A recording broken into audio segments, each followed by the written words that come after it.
ప్రకృతి అందాలకు నిలయమై ఈ ప్రాంత అడవులు, కొండలు, జలపాతాలతో అందరినీ ఆకర్షిస్తుంది. ఏజెన్సీ ప్రాంతాల అందాలు చూసేందుకు రెండు కళ్ళు సరిపోవు.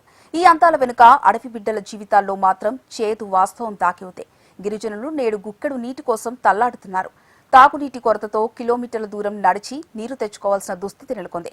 ప్రకృతి ఓడిలో ఉన్న ప్రాథమిక వస్తువులు లేక ఇబ్బందులు పడుతున్నారు గిరిజనులు.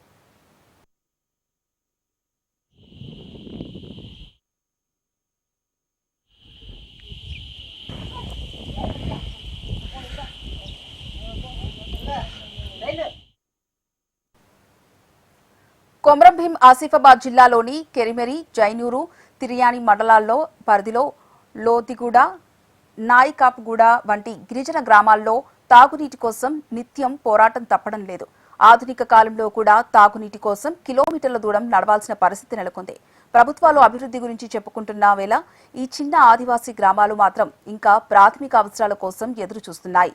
జైనూరు మండలం లొద్దిగూడ గ్రామంలో సుమారు 30 కుటుంబాలు, దాదాపు 200 మంది నివసిస్తున్నారు.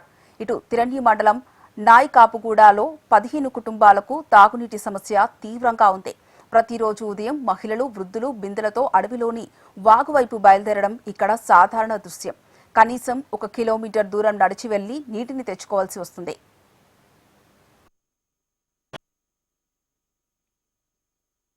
గిరిజన గ్రామాల్లో తాగునీటి కోసం చాలా వరకు అంటే కాలినడకన పోయి కిలోమీటర్ల వరకు కాలినడక పోయి నీరు తెచ్చుకున్నటువంటి పరిస్థితి కనబడుతుంది.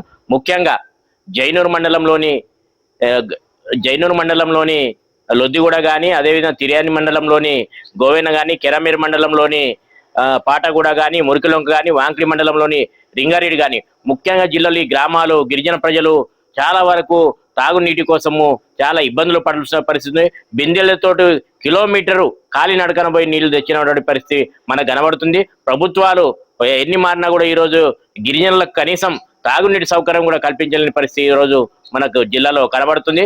కాబట్టి ఇప్పటికైనా జిల్లా అధికారులు, అదేవిధంగా జిల్లా ప్రజాప్రతినిధులు గిరిజనులకు తాగునీటి సౌకర్యం కల్పించే విధంగా మనం డిమాండ్ చేస్తాం. తాగే నీళ్ళు మేము ఇక్కడి నుంచి తీసుకెళ్తున్నాం. ఎద్దులకి, ఆవులకి మన 1 కిలోమీటర్ దాకా మేము రావాలి నడుచుకుంటూ. చిన్న పిల్లలు కూడా అస్తూ ఉంటారు కదా, ఇంత ఎండాకాలంలో వాళ్ళు చెప్తే కూడా వినరు. అందుకోసం గవర్నమెంట్ తరఫున మాకు ఒక ట్యాంక్ సరఫరా చేయాలని కోరుకుంటున్నాం. నీళ్ళు తీసుకొని పోతున్నాం సార్. వర్షాకాలంలో అయితే ఈ నీళ్ళు మాకు పనికి రాదు సార్. దూరం నుంచి వచ్చి చెల్మ నీళ్ళు తీసుకెళ్తున్నాం. అడవిలోని వాగు వద్ద పరిస్థితి మరింత ఆందోళన కలిగిస్తోంది. అదే నీటిని పశువులు తాగుతుండగా అదే నీటిని గ్రామస్తులు వినియోగించాల్సి వస్తుంది.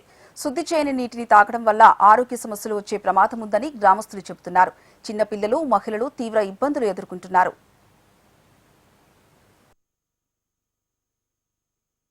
మా గ్రామ పంచాయతీలో మాకు వాటర్ ప్రాబ్లం ఉన్నది. ఎందుకంటే మాకు మిషన్ భగీరథ లేనందువలన సోలార్ కింద ఇచ్చిండు, కానీ అది 1.5 సంవత్సరం కిందనే అది పెండింగ్లో ఉండిపోయింది. ఇప్పుడు మేము అక్కడ వాగు నుంచి వాటర్ తీస్తున్నాము. 1/2 కిలోమీటర్ ఉన్నది. 1/2 కిలోమీటర్ పోయి వాటర్ తీసుకొస్తున్నాము. మాకు కానీ మా ఎద్దులకు, ఆవులకు అక్కడి నుంచే తాగుతున్నాము. ఇప్పుడు ఎండాకాలం పరిస్థితి. ఇప్పుడు మా చిన్న పిల్లలు కానీ మేము చేనులకు పోతే వాళ్ళు అక్కడ వాగుకు పోయి వాళ్ళు స్నానం చేసి వస్తున్నారు. ఒక్కొక్క రోజు మేము ఇంట్లో కూడా ఉండము. అప్పుడు ఆ టైంలో ఏదో ఒక పరిస్థితి వస్తుందని మేము ఒక ప్రభుత్వాన్ని కోరుకుంటున్నాం. మాకు ట్యాంకర్ కట్టి ఇవ్వాలని మేము కోరుకుంటున్నాం. ఇప్పటికైనా ప్రభుత్వం స్పందించి గ్రామాల్లో వాటర్ ట్యాంకులు నిర్మించి శుద్ధమైన నీటి సౌకర్యం కల్పించాలని లొద్దిగూడ, నాయకాపుగూడ గ్రామ ప్రజలు కోరుతున్నారు. లేకపోతే ఈ నీటి కష్టాలు మరింత తీవ్రమయ్యే ప్రమాదం ఉందని ఆందోళన వ్యక్తం చేస్తున్నారు.